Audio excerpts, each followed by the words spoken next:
Welcome back, tribe. Let's jump in. We got Fight Club Try to Warn You, Do Cinema on Masculinity. Fight Club has been warning us. The idea of what it means to be a man is destabilizing in modern society. Recently, a lot of characters have gained renewed interest among young men, calling them literally me.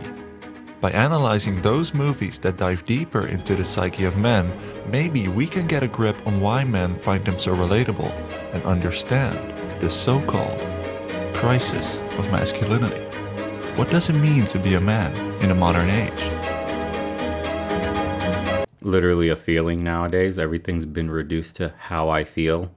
Identity politics, really. And it's coming from the top, working its way all the way down to normal people. Okay, let's start with the most important theme in American Psycho, conformity. Because at its core, that's what this movie is all about. Patrick Bateman is living a fancy lifestyle as an investment banker on Wall Street. He's living healthy, eating a balanced diet, and doing rigorous exercise routines. Every morning, he's applying thousands of layers of beauty products to craft the perfect version of himself. Why? Because he simply wants to fit in. I want to fit in. Down to the haircuts, the suits, the business cards, it all shows that these men think they're individual and unique, but they aren't. However, the lyrics of the song Hip to Be Square explains that it's okay to be normal, because it's not just about the pleasures of conformity and the importance of trends, it's also a personal Alright, let's cut it there. You see, in Fight Club, they don't like conformity that much. Gentlemen, welcome to Fight Club. Tyler Durden is the god of masculinity, trying to break the main character free from his conformist lifestyle and boring job. The narrator is suffering from insomnia and is obsessed with creating a self-image that is socially acceptable, similar to Patrick Bateman. He doesn't really have a way to express himself in a society where everything is a copy of a copy. Not only that, but we've lost masculine spaces. Men are not allowed to get together and converse. It's deemed as an actionable threat. We can't even speak online in a forum without it getting shut down or banned because it's a threat. If somebody, somewhere, on one thread of some comment says something that, oh my God, he could act upon society. It's just some dude trying to get some steam off. And on top of that, people up top know, man, that every man has a sort of fire inside of him, that he wants to do more, that he wants to shoulder more responsibilities, that he wants people to look up to him. He wants to be a pillar of the community. Men crave this kind of respect and responsibility. And the fastest way to destroy a man is to take that away. What is society taking away from men? Our ability to provide and the opportunity for us to be responsible, to give us something to live for, to die for, to fight for. We have nothing. They've destroyed the nuclear family. It's too expensive to even have a kid today, let alone the American dream. It's too expensive to even have the American dream anymore. The white picket fence, stay-at-home wife, affording 2 kids, nice dog, big yard, all on a factory job. That's done for. Of a copy. All he does to feel unique is turn to consumerism and buy furniture that he felt defined him best as a person. Director David Fincher said, "We're designed to be hunters and we're in a society of shopping. There's nothing to kill anymore, nothing to fight, nothing to overcome, and nothing to explore." And I've said it plenty times on this channel, man. The culture of materialism and consumerism is just a ploy to finesse your wallets from the cradle to the grave. In that societal emasculation, this everyman is created. Patrick Bateman and the narrator in Fight Club create consciously or unconsciously alter egos that allow them to exhibit their masculinity and escape a culture that no longer accepts such behavior. What happens then? Well, we turn to something called hyper-masculinity, unleashing the beast within that everyone keeps hidden inside for the sake of social acceptance. And it's in this scene that Tyler is asking the narrator to finally release that inner strength. I want you to hit me as hard as you can. And that's how Fight Club started, a literal underground organization with the purpose of allowing men to rediscover their primal masculinity.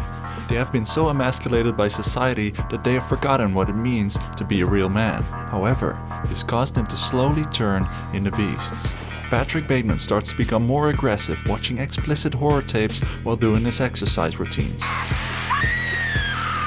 On top of that, his nightly escapades with women are getting out of hand, and he starts to act out of place in his social circles as well.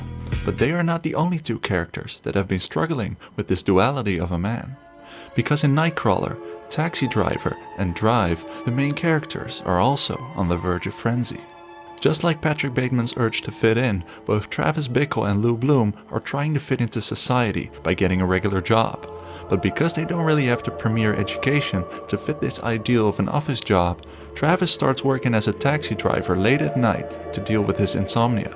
And after Lou Bloom gets rejected, he starts nightcrawling as well, and finds a way to make money out of filming crime scenes. There are actually many parallels between these two movies. Not only is the poster of Nightcrawler an obvious homage to Taxi Driver, both characters are also very ambitious and goal-oriented men that are capable of doing anything, and I mean anything, to eventually reach their end goal. Lou lives in modern-day LA in a... Again, this is why we started the Spartan Challenge. It's step one to unlocking your potential as a man. This is what society tries to keep down, deep down in you, locked away. It's your potential. They've declawed you and made you weak, and they took away male spaces, and they fear competition and the brotherhood that develops from men in close places competing against one another. The respect that's earned, the bonds that are formed for a lifetime. Again, giving you something to fight for. This is why the last meccas for men are essentially gyms, whether a fighting gym or a weight gym, wherever a man gets to push himself to his limits. That's deemed toxic masculinity. Being self-sufficient is toxic masculinity. Being a stoic has been deemed toxic. We've seen the articles. They're trying to defang men as much as they possibly can to institute totalitarianism on all of us. Tyranny is what's over the horizon. And that plan can only be complete when the populace refuses to fight back because they have nothing to fight for anymore. They've extinguished the fire inside every one of us. At least they're trying. Hence the rise of the hyper-masculine male and why it resonates so much with young men. Where everyone is obsessed with personal gain and success. This causes him to create a form of predatory masculinity, hunting down his prey like a lone wolf every night in order to film the crime scenes and sell them to the news stations.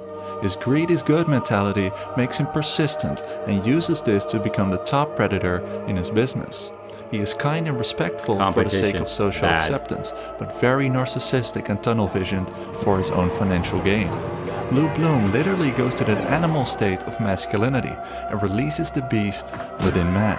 He even looks like a hungry predator that uses his manipulative instincts to trap and catch his prey. Similarly, Travis Bickle drives around the dangerous and dirty streets of New York City at night. Travis is a forgotten and ignored victim of the working class through the rise of capitalism in big cities. One day he hopes to clean it all up and become the hero of the city. All the animals come out at night. Someday a real rain will come and wash all this scum off the streets. Travis feels lost by the city life, and after getting rejected by Betsy, he starts to cut and paste together what he believes is a masculine, heroic identity. He starts training like a soldier, handling guns like a cowboy, and dressing up like a veteran. All pop cultural elements that form his idea of a hyper-masculine hero that'll be there for the people. But in reality, he starts to become ultra-violent and reckless. This hypermasculinity is one that relies on ancient ideas of heroic behaviors, such as being a knight or cowboy that rescues princesses and fights the bad guys, which makes Travis live a life between fact and fiction. And that's an important distinction because we're seeing the rise in public tragedies, especially here in America. Every other week you hear a news story about multiple people being injured, killed, etc. And that is from men who are disconnected from reality. They have nobody to turn to, no brotherhood to keep them straight, to check their impulses, to allow them to express themselves, to get the negative energy out amongst men they respect. When you isolate a man and on top of that put him in an echo chamber of social media, you're going to start getting more and more of these, and we call them today incels, because yes, a lot of the frustration men feel today is born out of the sexual side of not being able to have any women or any woman's intimacy. But it's much more than that. It's a feeling of belonging. It's the feeling of wanting respect amongst your peers. You want a family. We're more disconnected than ever today. Masculinity is shattered into a million pieces. What's left of it today? What is a man? If you ask a Western male what a man is, you'll get 100 answers, man. It'd be painted nails, tights, some guys wearing skirts, makeup gets put on. 20, 30 years ago, it was much clearer. Today, the lines have been muddied. And what will tomorrow look like? Who knows? But expect public tragedies to keep growing, unfortunately, because our youth, our men, are becoming more and more isolated. And the ideas that's being pushed on them is causing a friction internally where they can't feel like they connect with anybody in society anywhere. And their voices are being ignored because toxic masculinity. What you're feeling inside is wrong. Let's put you on medication instead of channeling the energy, the fire inside into something positive for the world. Contradiction. You saying that about me? Well, who else would I be talking about? Travis gets caught up in this duality of a man, which is slowly sending him down the wrong path.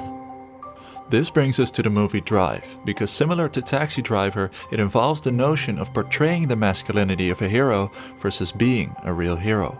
The driver is a stuntman and mechanic by day, but at night he works as an independent getaway driver. That movie is criminals. amazing. A stunt driver's job is to literally maintain the illusion of the hero in a fictional film, and the driver therefore spends a good time of his life pretending to be a hero. In an interview, Ryan Gosling adds, "I think Driver is somebody who's seen too many movies, and he's made himself the hero of his own action film. He's just kind of lost in the mythology of Hollywood." But as soon as the driver meets the perfect girl, Irene, it gets very interesting and the crossover between Travis Bickle becomes more apparent. The driver starts to feel pressure because of his contradictory lifestyle. On the one hand, he doesn't want to take part in the patriarchy of the criminal world and chooses to be a silent, emotionless, and nameless character. On the other hand, he's repressing his humanity, but meeting with Irene is his way of reclaiming it. However, it's not that easy to escape from the criminal world. My hands are a little dirty. So am I. Just like Travis Bickle, who's surrounded by impure and evil beings, becomes obsessed with saving a 12-year-old prostitute named Iris, the driver feels a sense of protectiveness for Irene as well, and will do everything, even resorting to extreme violence, to protect Irene and her child. Because it is exactly that purity and innocence that both of these characters have lost, that they are now trying to rescue and protect. Where Travis Bickle and the driver differ is that Travis wants to leave his mark on this world, but the driver just wants to be happy, and the same for his loved ones. However, they both have the opportunity to become a real hero as opposed to being only a faceless and imaginary one. But as suggested with the lyrics of the soundtrack in Drive, a real hero is also a real human being. And that's something all of these characters have lost on the way. The disconnect. Patrick Bateman's obsession with trying to fit in caused him to express himself in extreme manners, and in the end, made him lose touch with humanity. I had to. She almost got away. And we see this happening today with the quote incel communities. These little quote extremist forums where men are being driven deeper and deeper into these holes with other individuals that are desperately seeking some form of attention, some validation, some love, some acceptance. And they go into these dark holes of the web where they get spun up these crazy ideas to do these horrible things in public because they feel like they have no other option. This is their only way to voice their frustration with society. And this is the wrong way to deal with young men in this predicament. This is happening because we're shutting down male spaces. We have no more rites of passage, no more coming of age events. How do you know when you've turned into a man from a boy? What is it? There's no way for us to earn our stripes anymore in society, going from boys to men. It's just you wake up, boom, all of a sudden I'm a man today. Why? Because I turned 18. That makes me a legal adult. But what did I do to earn this? Did I join a club of individuals that have went through something arduous, a process that has accepted me into a different part of society for which there's values that I must uphold? And this is what men crave. They want to be part of a club of rigid standards and values for which they're a member of, that they can uphold and be respected for and gain accolades within. We've destroyed that part of society and we're reaping the horrendous fruits of those actions. I mean, I guess I'm a pretty sick guy. Fight Club turned into a self-operating group with a cult following that now wants to overthrow all power structures in society, There it is. caused by the The narrator's revolt. alter ego. Lou Bloom's mind is poisoned by capitalist society, and the media turned him into a beast, leaving every moral code for the sake of money. In the end, Taxi Driver's past, serving in the Vietnam War, combined with his insomnia, causes him to lose touch with reality and leads to his descent into madness. And the driver, well, Maybe he is the real hero after all, but his suppressed emotions alienated him so much that in the end, he had to sacrifice everything he had fought for. All of these movies delve into the crisis of masculinity caused by conformity in a capitalist and consumerist world. It only makes perfect sense that young men who are navigating through the world would find solace in watching these movies. And by the way, I know the blame is put here solely, I guess you could say, on capitalism and consumerism, but there is agendas from up on high that is making it increasingly difficult. Some womanist movements, don't have to say the name, but the narrative in the media is that men are dumb, men are toxic, men are bumbling idiots, we're better off without them, men are the reason for all our problems. So we're being demonized as well. It's not just corporations preying on us, enslaving our minds, telling us we need material possessions to feel what we used to feel after, say, a successful hunt or a coming of age or a rite of passage. We have to earn respect with things amongst one another now. That's what we've devolved into. As it represents an extreme example of what they experience on a day-to-day basis. This may seem unhealthy to some, but it offers men a piece of media that they can hold close. In a world that so often shies away from representing these topics in a way that isn't explicitly villainizing. Shit, you're a real cowboy. That's nice, man. So to come back to my first question, what is masculinity in the modern age? Well, they often say reject modernity and embrace masculinity, but that is only as long as you can maintain your humanity. You look lonely. What it means to be a man will be a forever changing concept depending on the time and place you live in on this world. But for now, what I think is that if we were to take the good characteristics of all these men, we can create an unstoppable character. With the morning routine and style of Patrick Bateman, the work ethic of Lou Bloom, the humor of Travis Bickle, the appeal of Tyler Durden, and the bravery of the driver, I think we'll get pretty close to what it means to be a man. And that is essentially the amalgamation of the perfect man.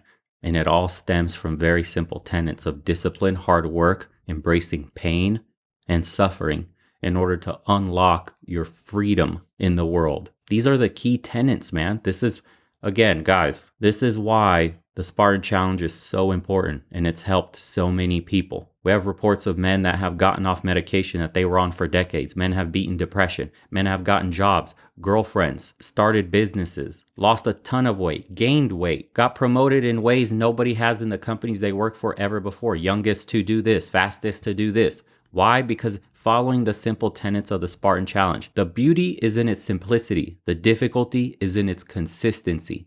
Anybody can do the Spartan Challenge for a day or two. It's extremely easy. What makes it hard is doing it for the 6 months. It's proving to yourself you have the power to control yourself, control your emotions, stoicism, hold yourself accountable. And you're not alone. We've built an entire community of over 4,000 members and rapidly growing that hold each other accountable. If you watch my videos and you haven't joined yet, I strongly suggest you just peek around the Discord and see all the check-ins, the before and afters. Just read about the differences men are having. I hold community events and interview people, and soon it'll be one-on-one. You can take control of your life and you're not alone. Don't fall for the message that there's something wrong with you, that you have a fire inside of you that burns hot and you need to let it out. You can control the flame and you can make great things come of it. It's not toxic. There's nothing wrong with you. And we all feel that way on some level. Hope to see you guys on the Discord. Follow on Rumble too if you haven't. And please become a supporter on Locals. That helps tremendously with big tech censorship. And we'll see you guys on the next one. Thank you so much for tuning in.